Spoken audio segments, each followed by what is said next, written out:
My name is Maris Wren, and this is the story of how I began again. I was born somewhere in America, though for most of my life, I didn't have a place to call home. After my parents divorced, I was left on the street like a forgotten coat someone dropped and never came back for. I was 13, old enough to remember the sound of their voices fighting, and young enough to still believe that maybe one of them would come back for me. They never did. The city moved on, and I became one of the small ghosts walking its edges. The first winter, I slept under an overpass near Savannah, Georgia. It was loud and smelled of rust and rain. Every night, trucks groaned overhead like tired animals. I wrapped myself in a blanket I found behind a grocery store, and when it was too cold, I walked just to keep warm.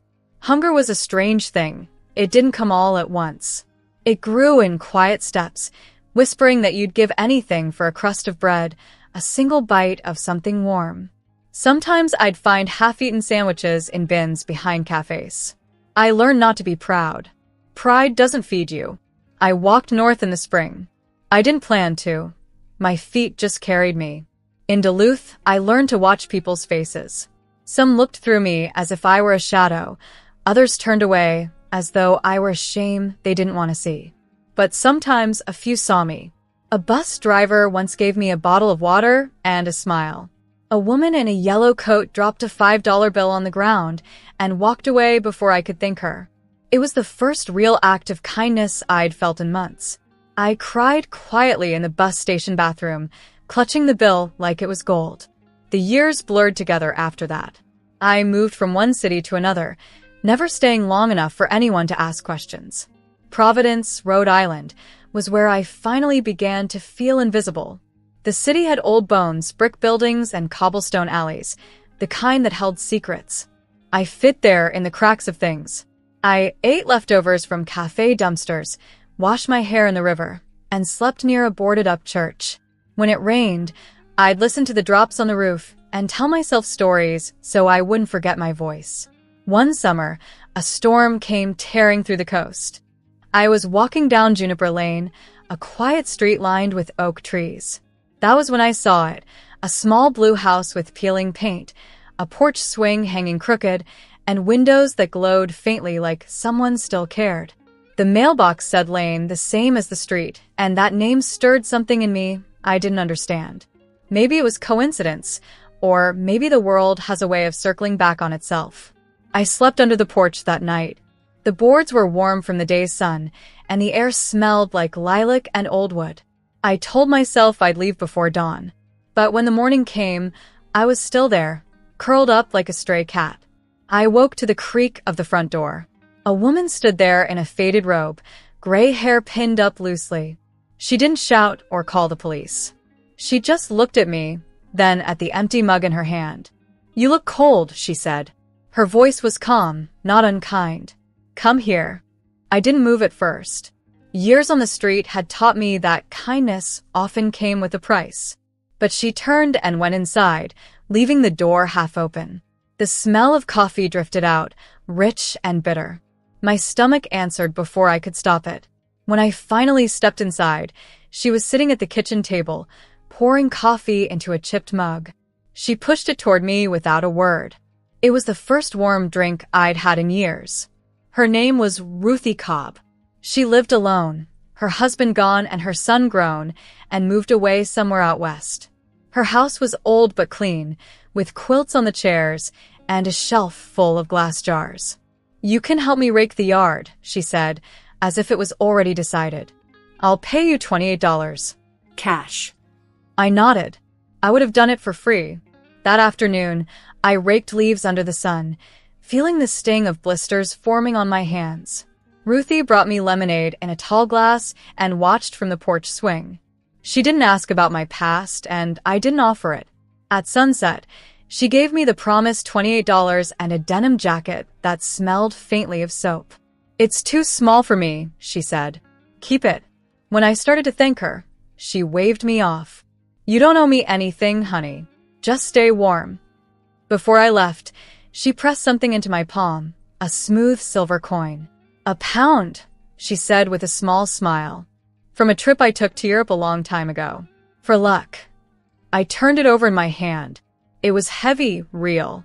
I'd never held a coin from another continent before. I asked why she'd give it to me. She shrugged. Maybe you need it more than I do.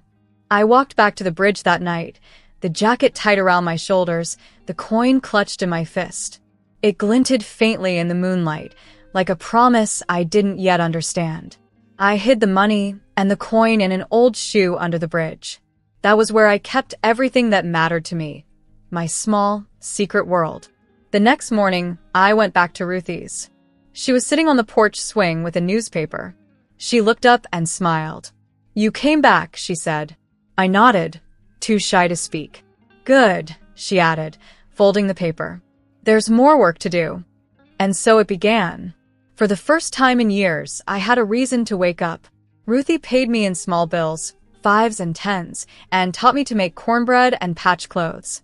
She told me stories about her husband who'd been a carpenter and how they'd built the blue house together, board by board.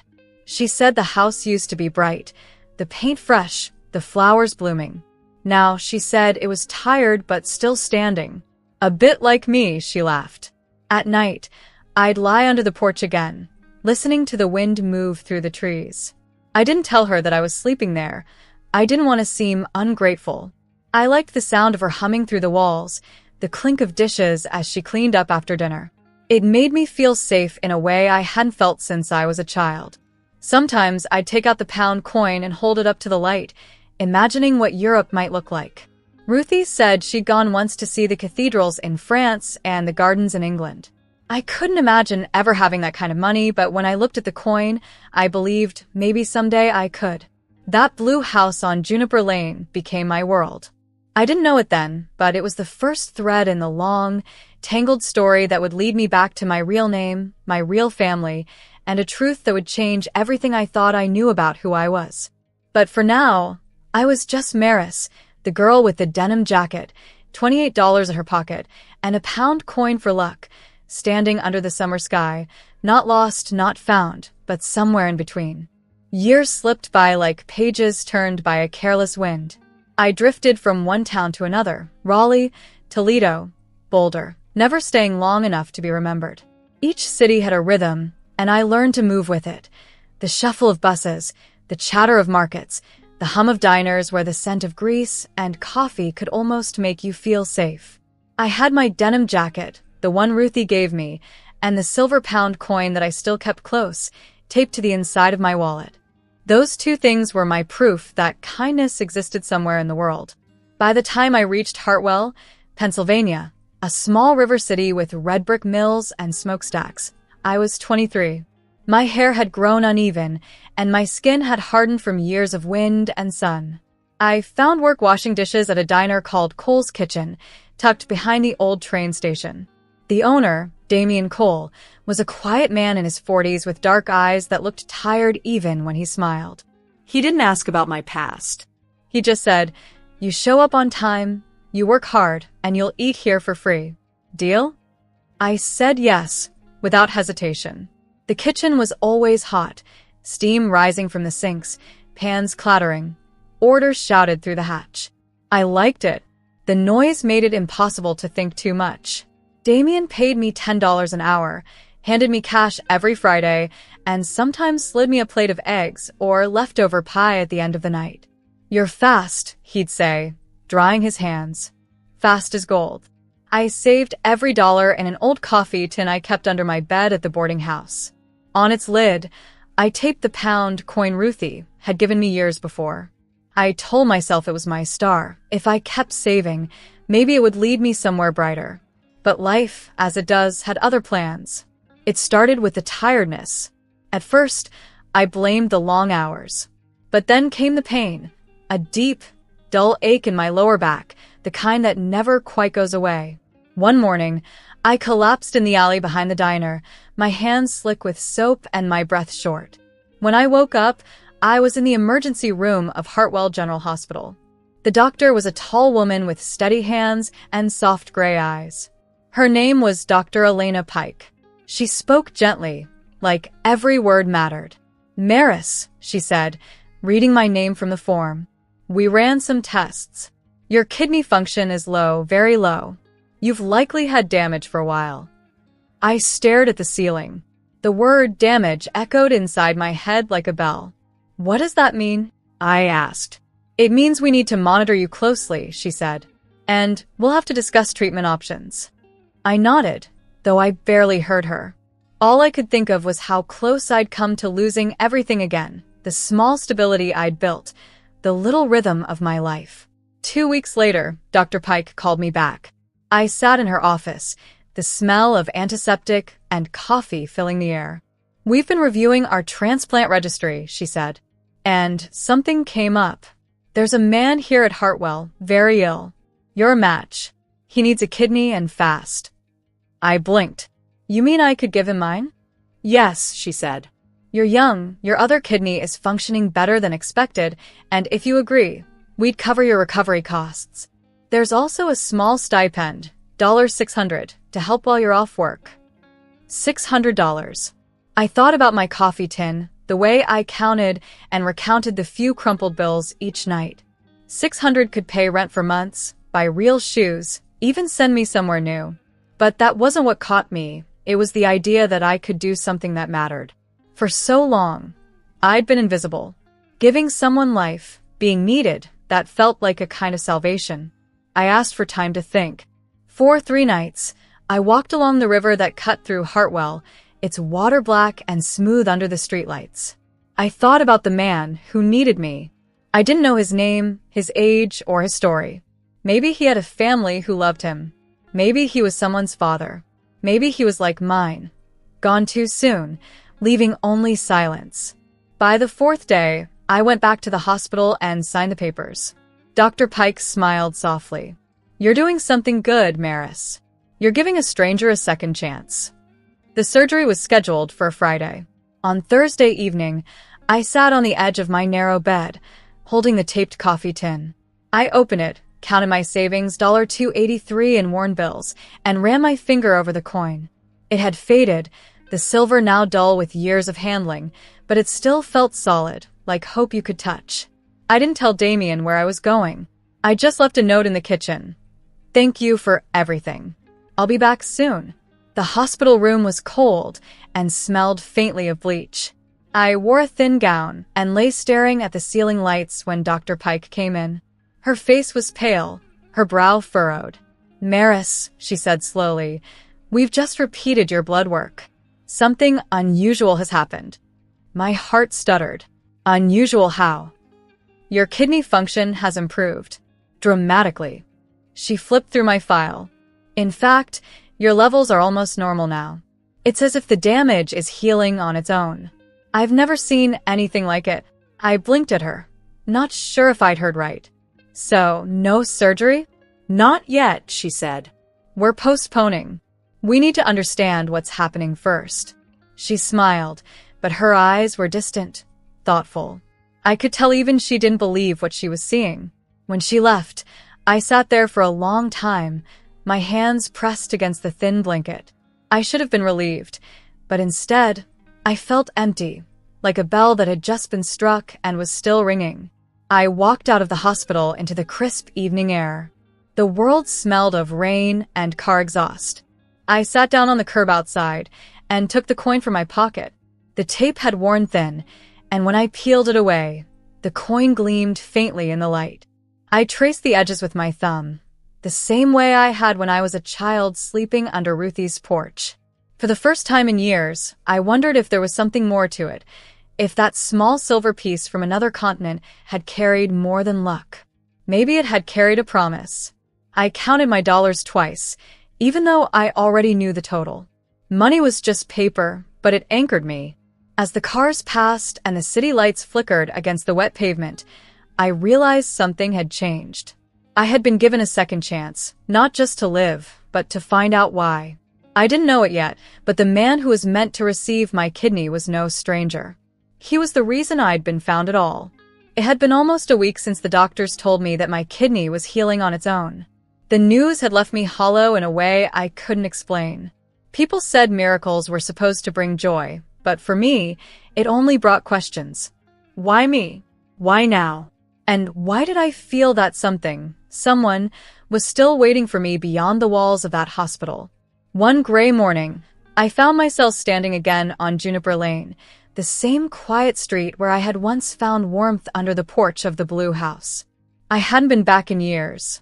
The paint had faded more, the white fence leaned slightly, and the lilac bushes had grown wild, brushing the windows like restless hands.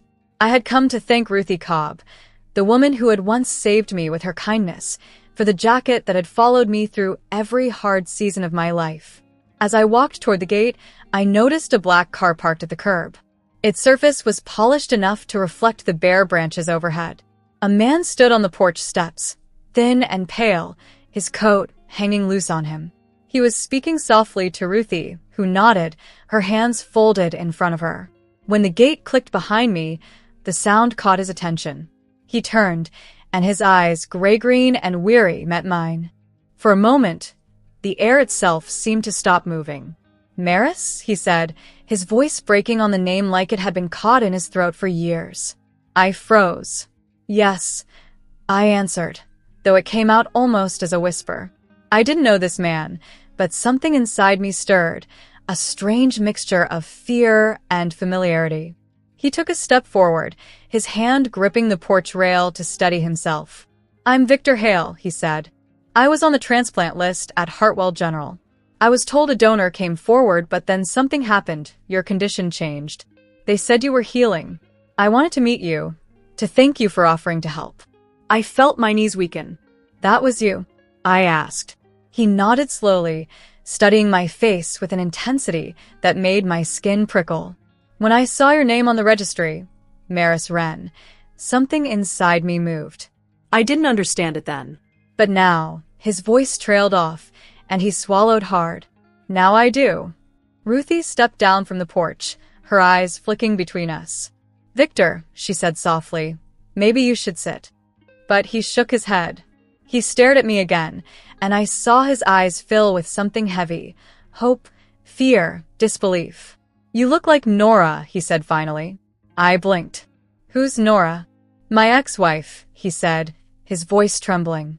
"We had twin daughters, born 24 years ago. One of them was stolen from the hospital the night after she was born. We searched everywhere in America. I hired investigators, called every police department, even went to Europe when someone thought they'd seen her there. But she was gone. We never found a trace." The porch seemed to tilt under my feet. "What was her name?" I asked, though I already knew before the word left his mouth. "Maris," he whispered. The world stopped. I heard my heartbeat in my ears. For years, my name had been nothing more than a sound I clung to, a name I gave myself when I had none. But now, standing in front of this man, it felt like something sacred, something that had been waiting to return home. Ruthie took my hand. Her skin was cool and dry. "Honey," she said gently, "why don't you come inside?" We sat at the kitchen table, the same one where I'd once been given coffee all those years ago. The air was thick with the smell of dust and tea. Victor sat across from me, his hands trembling slightly as he opened a small leather folder he'd brought. Inside were photographs, faded, creased from years of being handled. "This was Nora," he said, showing me a picture of a woman with soft eyes and a gentle smile.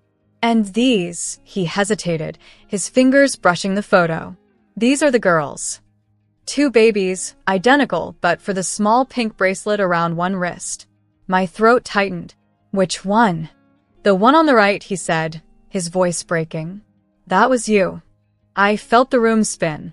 My mind tried to piece together fragments of a life I didn't remember, a crib, a lullaby, maybe the faint smell of baby powder.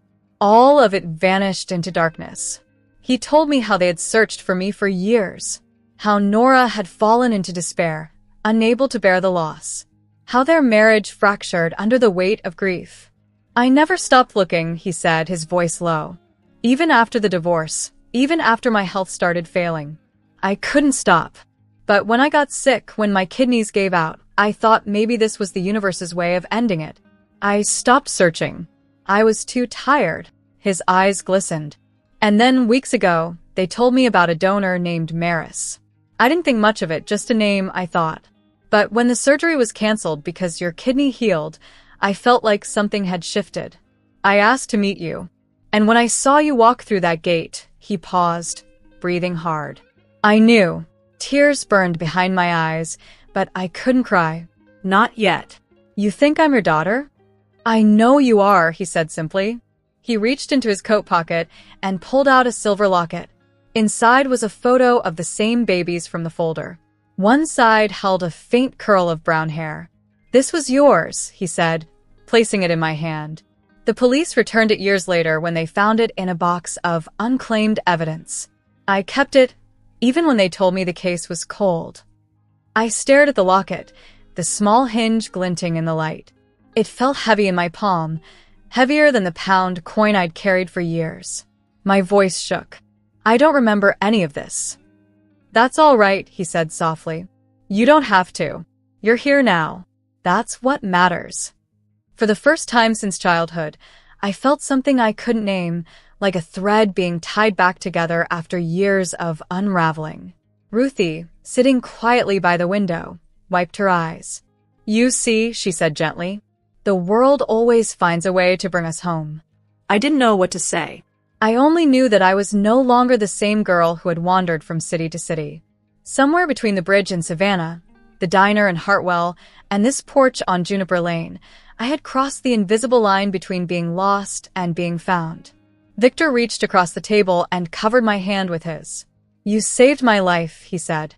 "First by agreeing to give your kidney to a stranger, then by walking through that gate today." The tears finally came, quiet, unstoppable.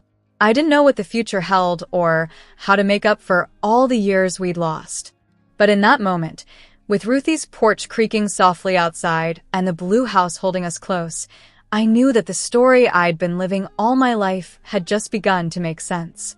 And for the first time, I believed that miracles could be real, not because they defied nature, but because they brought people back to where they belonged.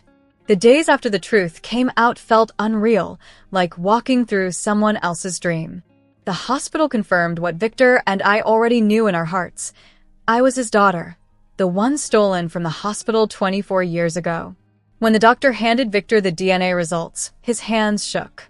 He didn't speak for a long time. Then, in a broken whisper, he said, "I can breathe again." He told me the rest of his story slowly, as if the words themselves hurt. He and Nora, my mother, had been young when they had twin girls in Charlottesville, Virginia. He said I was the smaller baby, born quiet, eyes wide open. On the second night, a nurse changed shifts, and when she returned, my crib was empty. "One minute you were there, the next you were gone," he said, pressing his palm against his chest. I never forgave myself for leaving the room. They searched everywhere, newspapers, police, private detectives. But the trail went cold. Grief hollowed out their marriage. Nora stopped painting, Victor stopped sleeping. He sold his car to pay for search ads and eventually lost his job. When his kidneys failed years later, he thought life had closed its circle. I listened quietly, unable to find my voice. I told him how I'd grown up, Savannah's bridges, Duluth's alleys, the food I'd scavenged, and the old blue house on Juniper Lane where Ruthie Cobb had saved me. When I said I'd offered my kidney to a stranger who turned out to be him, he laughed softly through his tears. "You saved me twice," he said. He wanted me to meet Nora. "She deserves to see you," he said. So we drove to Lancaster County, through rain and open fields. Nora opened the door before we even knocked. For a moment she just stared, her hand over her mouth. Then she whispered, "Maris?" Her voice cracked, and I saw myself reflected in her gray eyes. We spent hours in that kitchen. She showed me a wooden box she had kept hidden for 2 decades, baby socks, the hospital bracelet, and a yellowed newspaper clipping that read, "Infant missing from local maternity ward." She had never thrown it away. I told myself if I did, "You'd truly be gone," she said. There were no accusations, no questions about where I had been. Only quiet wonder and grief for all the years we had lost. I learned that my sister, Clara, lived in Boston and had 2 small children. When she called that evening, her voice trembled. "I always felt like part of me was missing," she said. "Now I know why." Victor's health began to improve after that. The doctors couldn't explain it, but I could see the change, the color returning to his face, the light in his eyes. "Peace heals," he said simply. We rented a small white house near the park in Harrisburg, with creaky floors and a porch just big enough for 2 chairs. I used my savings, $6.12, to pay the first month's rent. Victor insisted on buying us a table and 2 mismatched chairs from a thrift store. On the refrigerator, I taped the pound coin Ruthie had given me, and next to it, Victor wrote on a scrap of paper, "Maris, you're found." Some nights, I still woke up thinking I was under the bridge in Savannah. Old habits die slowly. But then I'd hear the hum of the heater, or Victor's quiet snore in the next room, and I'd remember I wasn't lost anymore. In spring, we visited Ruthie. She was frail but smiling, sitting on her porch with a blanket over her knees. When she saw Victor, she said, "So, this is the man who belongs to her story." He kissed her hand and thanked her for saving the girl who had once been his daughter and didn't even know it. Ruthie passed away that autumn. We buried her beside the church on Juniper Lane, beneath a tree heavy with lilac blooms. I laid one of her own flowers on the grave and whispered, "You are the bridge that led me home." After that, I tried to build a life worth keeping. I found work at a small library, shelving books in the quiet hours of the morning. Nora started painting again, sunsets, rivers, and faces that looked strangely familiar. Victor joined a support group for parents who had lost children. "I don't belong there anymore," he told them, smiling. "But I stay to remind them that miracles happen." Sometimes, at night, I sit by the window and count my small blessings, $1.45 for groceries, $10 tucked away for a movie, and the rest for rent. Money is still tight, but my heart is full in ways it never was before. I keep the locket Victor gave me beside the coin on the fridge, both glinting faintly in the light. One from the past, one from a promise. Together, they remind me of who I was and who I became. When people ask about my story, I tell it in simple words, because the truth doesn't need fancy ones. I was lost once. I was hungry and forgotten. I was offered a chance to give life to a dying man, and when I met him, his eyes widened because he knew me. He was my father. He loved me before he even knew my name. He told me how I was stolen, how he searched, how he never stopped hoping. And now, here I am, Maris Wren, in a small white house in America, telling my story so I'll never forget that love can find its way back, even after 24 years of silence.